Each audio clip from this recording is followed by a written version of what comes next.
Hello, I am Kathleen Rea, and this video is an inquiry into how efficient movement principles, as understood by the Axis Syllabus, affected joint pain and instability in my second pregnancy. I have only recently started studying with instructors who teach according to principles from the Axis Syllabus. Therefore, my explanation and demonstration of energy-conservative ways of moving that are essentially safe for the body is still in development. In this video, I may not represent these principles in their purest, most rigorous form. What this video does do is show my understanding and execution of these principles at the time of my second pregnancy. Before I begin, let me tell you about myself. I trained at the National Ballet School of Canada and danced with Ballet Organ Canada, the National Ballet Company of Canada, and Tiroler Landestheater in Austria. As is common for a professional dance artist, I experienced numerous dance injuries. By the age of 30, I had chronic knee pain, and I was diagnosed with osteoarthritis, which is wear and tear of the cartilage. I had surgery on both knees to repair damage. It was around this time that I started to choreograph, teach dance, and pursue my master's degree in expressive arts therapy. I also started to practice contact dance improvisation, a partnered dance form based on martial arts principles. During my first pregnancy, I started a fitness program I thought would help maintain my strength and support the weight of the pregnancy. It involved my regular dance activities as well as mat Pilates, pregnancy aquafit, and pregnancy yoga. In these activities, I adhered to parallel alignment of my legs. This alignment was recommended to me by my physiotherapist during recovery from my knee surgery. The idea was that my over-turned-out ballet stance had hurt my knees. The recovery period after surgery was a chance to retrain myself to walk, climb stairs, and exercise with my legs and feet in what was thought to be a healthier alignment. 5 months into my first pregnancy, I experienced intense pelvic girdle pain due to a condition called Symphysis pubis dysfunction. This is a condition where the two halves of the pubic bone normally held together by ligaments and cartilage separate. I also developed Diastasis recti, a condition in which the connective tissue that normally holds the rectus abdominal muscles together gives way, resulting in separation and muscle weakness. Both conditions are common in pregnancy because of the pressure from the growing baby and the pregnancy hormone relaxin, which loosens joints to help make room for the baby and for delivery. I also experienced a worsening of chronic knee pain due to the extra weight of the pregnancy. Here are my midwife's notes from my first pregnancy.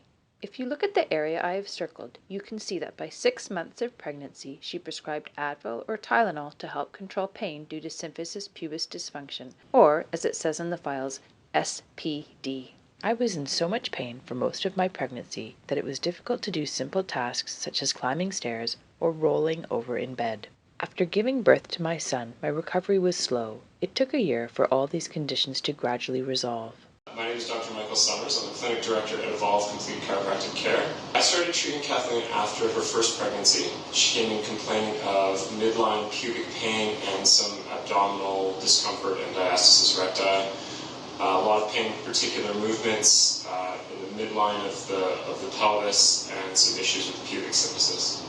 And how long did these issues last for, or when did she fully recover from them?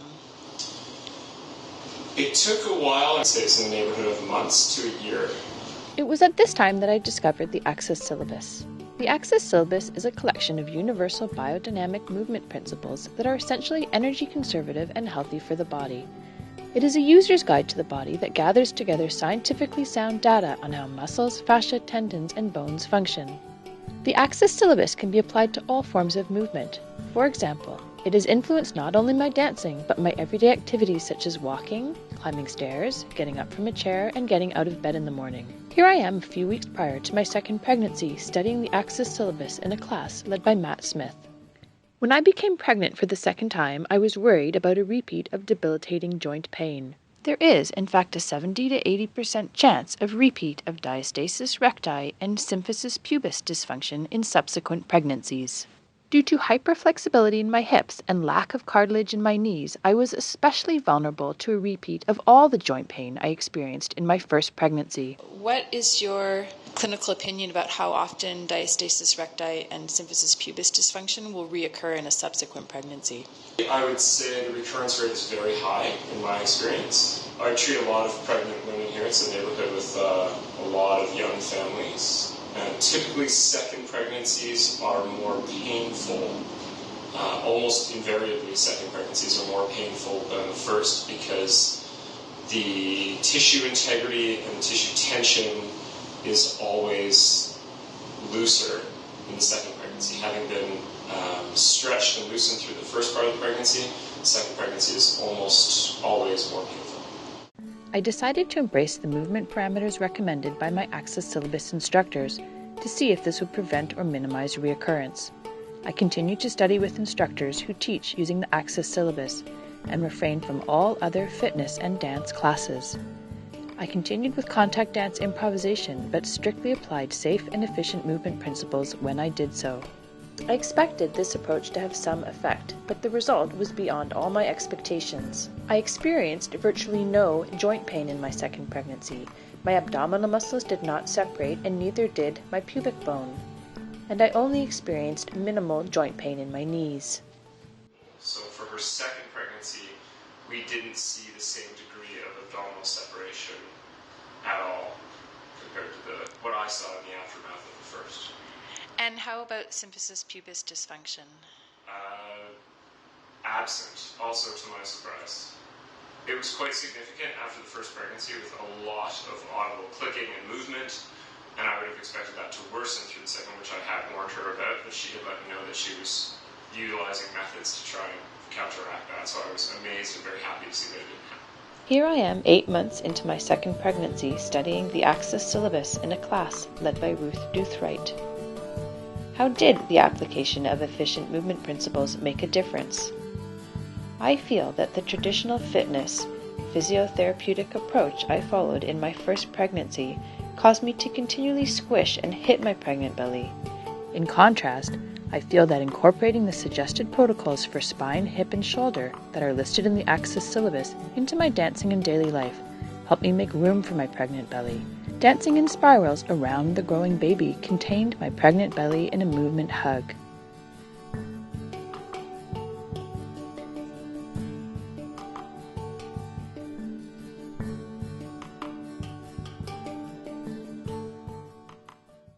The stance that the physio had me stand in, she wanted this to be my neutral. And if you can see, when I'm like this, my knees slightly point in. For the pregnant belly with the knees pointing in, it actually feels like there's not a lot of space. I can already feel a tightness here when I stand this way. You can actually see when I lift my leg in parallel that my thigh hits my belly. So if I'm going to climb stairs, it's like continually hitting the belly. The Axis Syllabus neutral, as best I can understand it, is if I dangle my leg, there's a natural slight turnout in the hip. So instead of letting the foot fall in and the arch collapse, which tends to happen when I stand in parallel, I'm going to stand more on the outside of my foot and my knees track over my last two toes. The walking approach actually gathers in, and then I'm going to land aiming little toe and the second toe. And there's also can be a little sway too of the body. When I walk in that way, with being pregnant, I actually feel like I'm creating room for my belly. If I'm going to increase the range. So if you can see, it's like the inside of my thigh bone moves up this way, and then as I go this way, the underneath of the leg hugs the belly. In my Aquafit pregnancy class and the pregnancy yoga, they talked a lot about the fact that because the pregnancy loosens the abdominal muscles, that women can develop a sway here. And to counteract that sway, they had us do a lot of tucking under so that we would not go into that overly swayed posture. In my first pregnancy, coming up from the bathtub or from sitting, I would tuck so I wouldn't develop that curve. But if you can see that tuck, it's like it squishes my belly. It feels like there's hardly any room. The Axis approach is there's a feeling of the tailbone and the head moving apart. And if you can see when I do that, I don't develop an extreme sway. It's like the spine stretches and there's tons of room for my belly. So with this approach, I can only go this far, especially if I'm tucking under. But with the Axis Syllabus approach, there is so much space for my belly that I literally can go all the way down to the ground. Coming back up, feels like I just float back up. Versus from here, whoa, it's so heavy, I can already feel my back getting sore. In Axis Syllabus, we work a lot with the sagittal. Sagittal is like, say there's a big wheel and I'm going to bend this way, and the vertical axis is this twist. I have found the sagittal and vertical a really lovely way to get the sense of twisting, spiraling around the baby. In my first pregnancy, when I did pregnancy yoga, I was going to like the end of my ability to stretch and holding it. So my feeling with the pregnancy yoga is that I was naturally flexible, extra flexible from being a ballet dancer, and then extra flexible from the hormone relaxant. I was working with this huge amount of flexibility, which I don't think was good for my body. Axis Syllabus, they encourage you not to go to the nth end of your ability to stretch, but to work within a moderate range. So everything I did wasn't at the end of my ability to stretch. I worked a lot with Ruth in the later stages of my pregnancy, and she talked a lot about the propulsive system. So the propulsive system starts with the foot, and it runs along the inside of the body, and it's what I use to gather things together. There's a lot of Axis Syllabus exercises where we have the feet together, and she really encouraged me to find, like, I have that much range, but she said I should use my propulsive system and gather everything in, and I should do all the exercises with less range of motion. Here I am doing a version of the C-star, a study in transitional alignment for entry and exit to the floor, that was first documented and decodified by Frey Faust, the originator of the Axis Syllabus. The exercise allows for several aspects of locomotion to be evaluated: distance between supports, safe management of flexion and extension, and reception and propulsion phases. As I progress through the exercise, I am continually assessing how my pelvic girdle feels. When I feel the slightest tug or pain, I engage my propulsory system. During my second pregnancy, this was a continual process of listening to my body and reducing the range of motion in my hips as my belly grew bigger. I feel this strategy prevented shear forces from pulling apart my symphysis pubis joint. I believe that incorporating my Axis Syllabus instructor's advice into my dancing and daily life improved my fascial fitness. I think this helped my pelvic girdle and legs to better withstand and support my pregnancy. Fascia is the connective tissue that holds our body together. Without it, our tendons, muscles, bones, and organs would be a pile on the floor. Healthy fascia has elastic properties, and if compressed and moderately stretched, it will bounce back to its original shape. You will need to engage in moderate stretches if you want to maximize the elasticity of your fascia. Stretching into and past your end range will take your fascia beyond its ability to bounce back. Fascia needs to be moderately stretched and compressed in order to stay healthy. It is like a sponge that needs to be squished in order to be hydrated with new water. Lack of bouncy movement can cause fascia to become dehydrated, tight, and bound together. Such fascia will reach its elastic limit sooner and is more likely to become injured. The fitness regime I followed in my first pregnancy, while it helped to strengthen my muscles, did not incorporate enough rebound and recoil actions to maintain and train healthy fascia. Through my study of the Axis Syllabus, I learned about the properties of fascia and subsequently integrated these types of actions into my dancing and daily life. I also learned to generate movement by compressing and moderately stretching my fascia and then surfing on the rebound and recoil that would occur. During my second pregnancy, this strategy helped me to mobilize my core with ease despite its continually increasing weight and girth. Fascia health might influence diastasis recti and symphysis pubis dysfunction in the following manner. The linea alba that holds the rectus abdominal muscles together is comprised of fascia. Dehydrated, tight, and bound together fascia in this area may be less elastic and may tear more easily as the baby increases in size, resulting in diastasis recti. Due to weakness in the abdominal area, the weight of the baby, amniotic fluid, and placenta may be less contained. This may destabilize the pelvis, leading to pelvic girdle pain and possible separation of the symphysis pubis joint. In contrast, if the linea alba is comprised of hydrated, well-organized fascia, its elastic properties might easily allow for both growth and containment of the baby. Healthy fascia surrounding the tendons, muscles, bones, and organs that are part of the pelvic girdle might also work to stabilize the pelvis during pregnancy. The result may be a maintenance of the integrity of the abdominal muscles and pubis symphysis joint and a reduction in general pelvic girdle pain.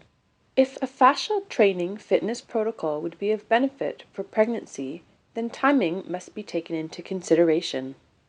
Robert Schleip and Devo Gita Muller, in their article Training Principles for Fascial Connective Tissue, describe how one needs to engage in a fascial training protocol regularly for a minimum of 6 months before a renewal in the elasticity of fascia can begin to be seen, and that the full benefit of such training protocols is often not seen until a year or two into training.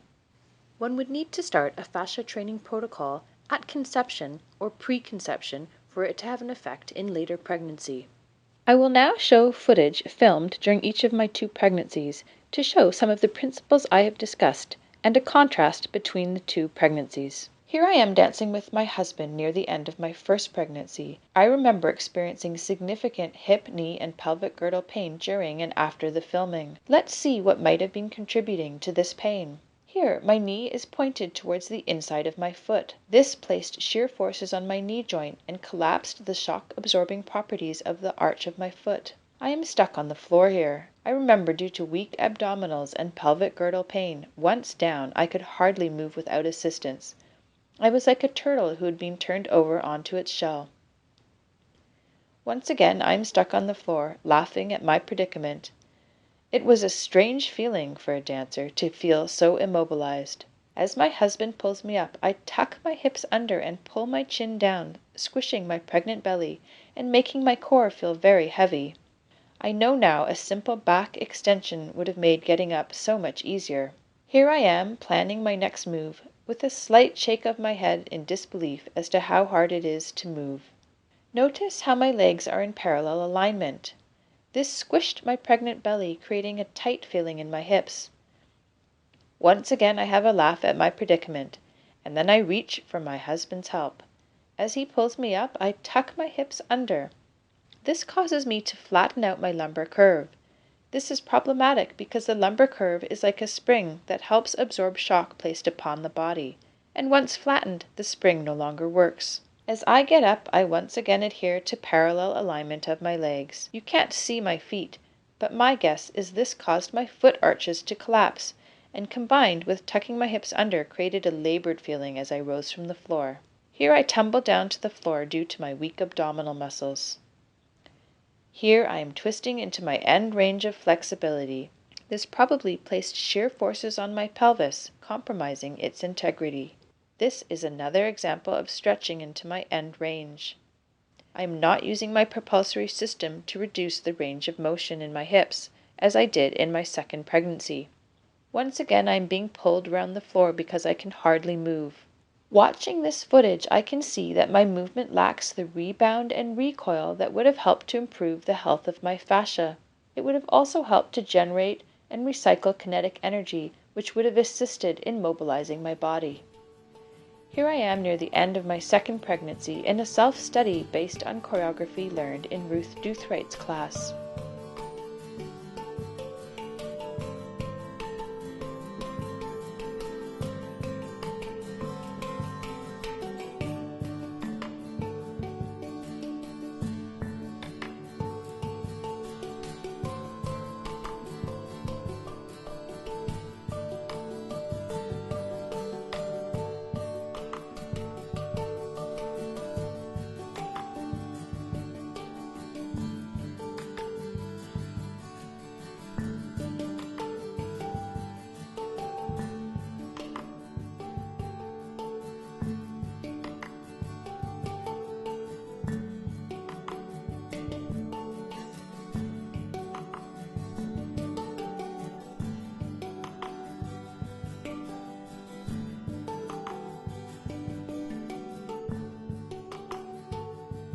This like fear to protect the spine, to protect the lower back, and they go, okay, because you don't want to have pain here.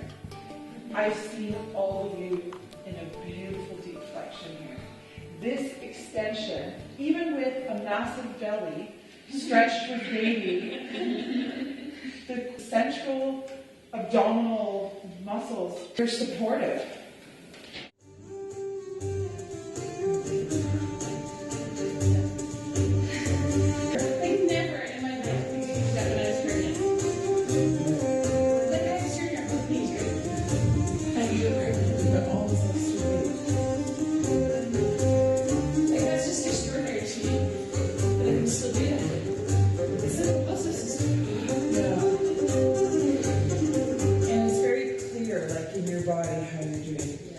cycling. Yeah. I feel like animals, like...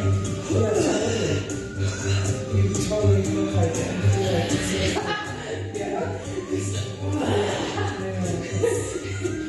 amazing, that energy.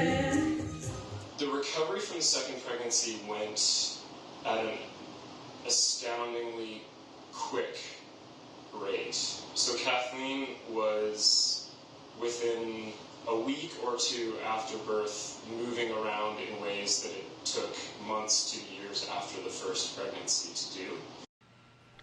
Here I am 3 weeks after the birth of my second child, studying the Axis Syllabus at Pneumatic College at Earth Dance. This is an early morning self-study based on choreography I learned in Daniel Bear Davis's class.